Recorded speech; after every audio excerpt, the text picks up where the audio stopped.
நான் அதிசய மனிதர்களை நான் வந்து புராணத்தில் படிச்சிருக்கேன், இதிகாசத்தில் படிச்சிருக்கேன். ஆனால் கண்ணாலே பார்த்த அதிசய மனிதர் இளையராஜா அவர்கள். இளையராஜா அவர்களே, இங்கே வந்திருக்கும் அரசியல் நண்பர்களே, பெரியவர்களே, தாய்மார்களே, ப்ரெஸ் மீடியா நண்பர்களே, என்னை வாழ வைக்கும் தேவான தமிழக மக்களே, இங்கே நான் சாமியான் கூப்பிட்ட இளையராஜா அவர்களை வந்து இவரை பற்றி பேசணும்னு சொன்னால் நிறைய பேசலாம். ஆனால் ஒரு நேரம் கருதி சிஎம் அவர்களுடைய நேரம் அது ரொம்ப நான் எடுத்துக்கக்கூடாது.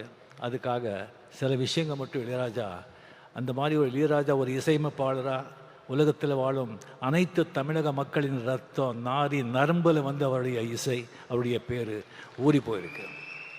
இப்போ ஜஸ்ட் ஒரு நோட் அடித்தாலும் எப்படி நீங்கள் பிடிச்சி இது பண்ணுறீங்க பாருங்கள். ஒரு 70s 80s 90s வந்து ஒரு போட்ட பெட்டுகள், ஒரு பாட்டுகள் இப்போ கூட ஒரு ஃபிலிமில் வந்து ஒரு 2-3 பாட்டு போட்டு அந்த படம் சூப்பர் ஹிட் ஆகிடும். இப்போ கூலியில் கூட 2 பாட்டு நம்ம அதை நம்ம பயன்படுத்திக்கிட்டோம். ஸோ அந்த மாதிரி ஒரு அவர் இசையமைப்பாளர் இளையராஜா அவர்கள் பற்றி எல்லாருக்கும் தெரியும்.